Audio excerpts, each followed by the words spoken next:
Hello everyone, my name is Avinash Kumar Yadav and I welcome all of you to the official channel of Law Prep Tutorials. आज के इस video में हम बात करने वाले हैं सुप्रीम कोर्ट के 5 न्यू जजेस की अपॉइंटमेंट के बारे में। हम स्टार्ट करेंगे पहले अपॉइंटमेंट के प्रोसीजर को सीखने के साथ and then we are also going to talk about the 5 new supreme court जजेस। So without wasting any time let us talk about the first part, जहां हमें डिस्कस करना है अपॉइंटमेंट ऑफ सुप्रीम कोर्ट जजेस कि किस प्रोसीजर या process के थ्रू सुप्रीम कोर्ट जजेस का अपॉइंटमेंट होता है। आर्टिकल 124 क्लॉज 2 जो है वो प्रोवाइड करता है इंडियन कॉन्स्टिट्यूशन का कि सुप्रीम कोर्ट के जजेस की अपॉइंटमेंट कैसे होगी या क्या प्रोसीजर होगा।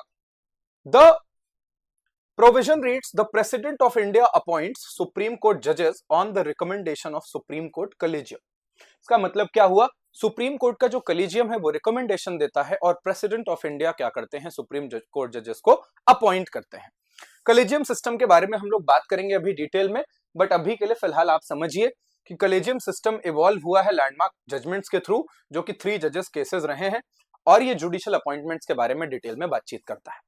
कलेजियम के बारे में अगर हम जनरली बात करें तो collegium consist of chief justice of India and 4 senior most जजेस ऑफ द सुप्रीम कोर्ट। अगर हम सुप्रीम कोर्ट जजेस के अपॉइंटमेंट के कलेजियम के बारे में बात कर रहे हैं तो अपॉइंटिंग अथॉरिटी कौन है, प्रेसिडेंट ऑफ इंडिया है। कॉन्स्टिट्यूशनल बेसिस या प्रोविजन क्या है, आर्टिकल 124 क्लॉज 2। कौन रिकमेंड करता है, सुप्रीम कोर्ट का कलेजियम, और कलेजियम का कॉम्पोजिशन क्या होता है, chief justice of India and senior most जजेस 4। So total of 5 members are there in the collegium. Now इसके आगे हम चलते हैं तो एलिजिबिलिटी कैसे होती है अपॉइंटमेंट के लिए, और who all are eligible to be appointed as जजेस ऑफ द सुप्रीम कोर्ट। ये भी एक बहुत इंपॉर्टेंट एरिया है and specifically these type of questions are important for legal reasoning section as well as general knowledge section, right. So article 124 clause 3 क्या करता है, वो प्रोवाइड करता है प्रोविजन कि कौन कौन एलिजिबल है अपॉइंट होने के लिए एज सुप्रीम कोर्ट जजेस। सबसे पहला तो जो पर्सन है वो सिटीजन ऑफ इंडिया होने चाहिए, that is the primary requirement, right. Second ये है कि ये जज होने चाहिए एक या फिर एक से ज्यादा हाईकोर्ट के एट लीस्ट 5 इयर्स के लिए, राइट। ये सबसे पहला क्राइटेरिया है। और या फिर अगर ऐसा नहीं है तो ये एडवोकेट होने चाहिए एक या एक से ज्यादा हाई कोर्ट्स में एट लीस्ट 10 इयर्स के लिए, राइट। अब इसके बाद भी और है, या फिर और ये प्रेसिडेंट ऑफ इंडिया की नजर में या ओपिनियन में ये एक डिस्टिंग्विश्ड जूरिस्ट होने चाहिए, लॉ के जानकार होने चाहिए, जिसको लॉ की बहुत अच्छी जानकारी है, एंड ये होना चाहिए in opinion of the president. तो ईदर हाई कोर्ट जज फॉर एटलीस्ट 5 इयर्स और एडवोकेट फॉर एटलीस्ट 10 इयर्स, या फिर एक डिस्टिंग्विश्ड जूरिस्ट हो सकते हैं प्रेसिडेंट की ओपिनियन में। इन तीनों में से किसी एक की रिक्वायरमेंट है। इसके अलावा अगर हम बात करें सिटीजनशिप क्या है, हमेशा रिक्वायर्ड है, राइट।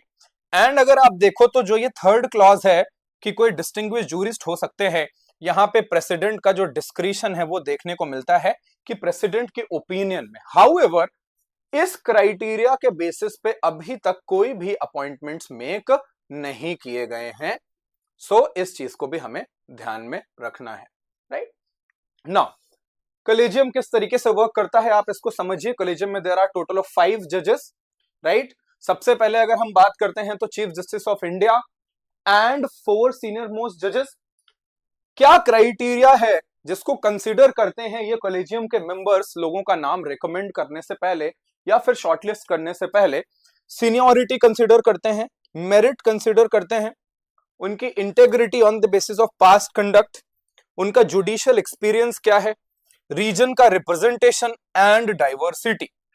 ये सारे के सारे फैक्टर्स हैं विच आर इंपॉर्टेंट, जिनको ध्यान में रखा जाता है by the collegium whenever the collegium is shortlisting people for the purpose of appointment of supreme court जजेस। अब इसके आगे हम चलते हैं तो प्रोसीजर क्या है, स्टेप बाय स्टेप देखते हैं। सबसे पहले कॉलेजियम क्या करता है, आइडेंटिफाई करता है कैंडिडेट्स को कि कौन कौन पोटेंशियल कैंडिडेट्स हो सकते हैं केस में। इसके बाद कॉलेजियम क्या करते हैं, नेम्स को फाइनलाइज करते हैं। ये नेम्स क्या होते हैं, ये नेम्स फिर लॉ मिनिस्ट्री को भेजे जाते हैं, राइट। अब लॉ मिनिस्ट्री क्या करती है, इस नाम को फॉरवर्ड करती है to the prime minister of India. Prime minister क्या करते हैं, प्रेसिडेंट को एडवाइस करते हैं as to who all should be appointed as जजेस on the basis of the recommendations made, right. And अब प्रेसिडेंट क्या करते हैं, वारंट ऑफ अपॉइंटमेंट इशू करते हैं, और जजेस क्या करते हैं, ओथ लेते हैं फाइनली ऑफिस के, and this oath is administered to these जजेस बाय द प्रेसिडेंट और someone else appointed by the president on their behalf. ठीक है, तो ये जो है अगर आप देखो तो पूरा का पूरा स्टेप बाय स्टेप प्रोसीजर है कि किस तरीके से सुप्रीम कोर्ट के जजेस अपॉइंट किए जाते हैं, राइट।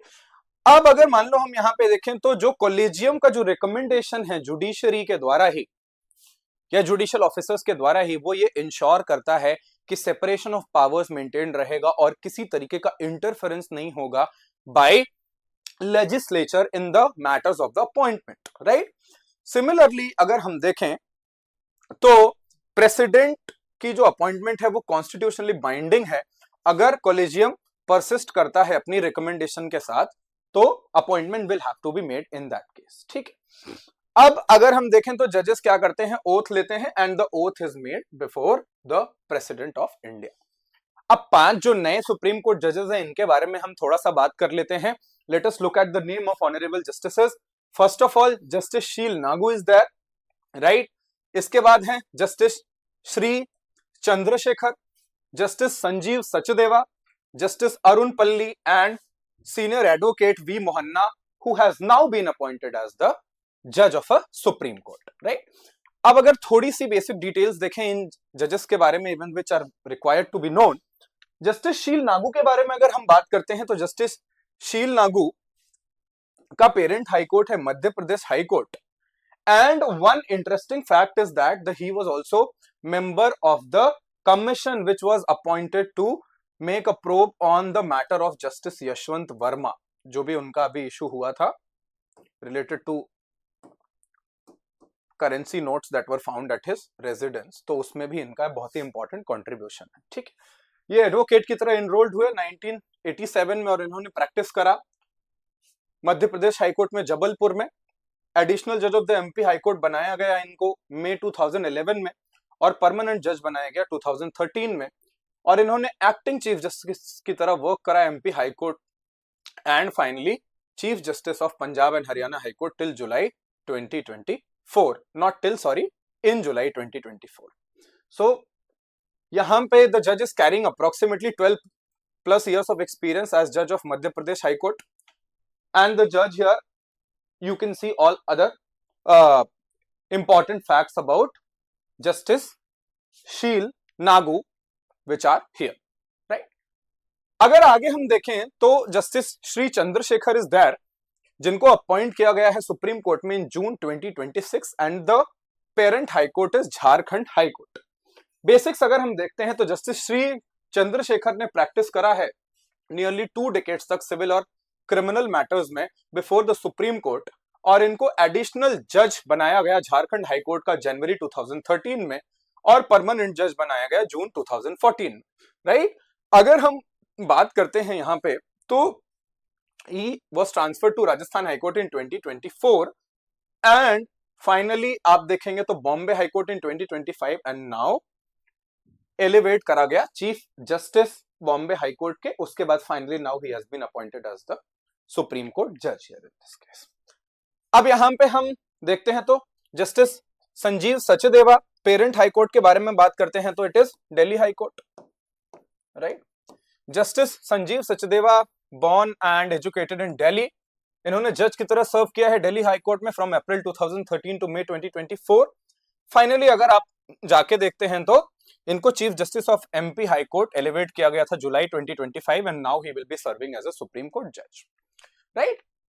नेक्स्ट अगर हम बात करते हैं तो वी हैव जस्टिस अरुण पल्ली। जस्टिस अरुण पल्ली is from Patiala Punjab, and अगर लास्ट एक्सपीरियंस देखें यहाँ पे जज का तो इनके सुप्रीम कोर्ट के अपॉइंटमेंट होने से पहले he was elevated as Chief Justice of High Court of Jammu and Kashmir and Ladakh in April 2025, and now currently he will serve as a Supreme Court judge. अगर हम यहाँ पे देखते हैं तो Justice Arun Palli brings expertise in constitutional, civil and administrative matters, और इनको elevate किया गया है सुप्रीम कोर्ट में जून 1, 2026 along with other judges. अब आगे हम अगर देखते हैं senior advocate V Mohana who has been now appointed as a supreme court जज। अब देखें अगर तो there is something that is very important which you guys should remember. ये सिर्फ दूसरी वुमन है जिनको इंडिया की हिस्ट्री में डायरेक्टली एलिवेट किया गया है बार से, विच बेसिकली मींस दैट अगर आप सेकंड क्राइटेरिया देखें that a person should be serving as an advocate for at least 10 years, उसके बाद ही उनकी अपॉइंटमेंट हो सकती है। सो इस क्राइटेरिया से अगर हम देखें तो अपॉइंटमेंट हुआ है यहां पे, and she is only the second woman in India's history to be elevated after Justice Indu Malhotra, right. So this is very important fact जो कि हम क्या करेंगे, याद रखने वाले हैं, and the first one being Justice Indu Malhotra. Now अब देखें तो ये जो अपॉइंटमेंट से ये मैटर क्यों करते हैं। सबसे पहले तो अगर आप देखें तो फाइनली सुप्रीम कोर्ट का जो स्ट्रेंथ था उसको इंक्रीज करा गया है 34 से 38, right, by way of an ordinance in 2026 में एक ऑर्डिनेंस के through number of supreme court जजेस को इंक्रीज करा गया है। आफ्टर द अपॉइंटमेंट्स अगर हम देखें तो करंटली 37 जजेस are there in Supreme Court of India, ये बात अपने को ध्यान में रखनी है, राइट। अब मोर नंबर ऑफ केसेस जजेस का मतलब ये है कि केसेस की जो पेंडेंसी है वो कम होगी। जजेस are from diverse backgrounds, so that means कि रीजनल रिप्रेजेंटेशन भी इंश्योर होगा, राइट। सिमिलरली जेंडर इक्विटी के लिए भी अगर हम बात करें, since this is only the second incident in India's history जब एक वुमन सीनियर एडवोकेट को डायरेक्टली एलिवेट किया गया है एज अ जज to the supreme Court, so this is basically representing that as well, right. Finally अगर हम देखें तो कॉलेजियम की इंटेग्रिटी को ये इंश्योर करता है, which has been the mechanism India में normally for the purpose of appointment of Supreme Court judges, right? So these are some of the important facts जो हमें ध्यान में रखने थे relating to the appointment of 5 new judges and the procedure around it. I really hope that you guys were able to develop an understanding relating to this issue. In case if you guys want me to come up with more such videos, please let me know the topics that you want me to make such videos on. All the best. Thank you so much for watching.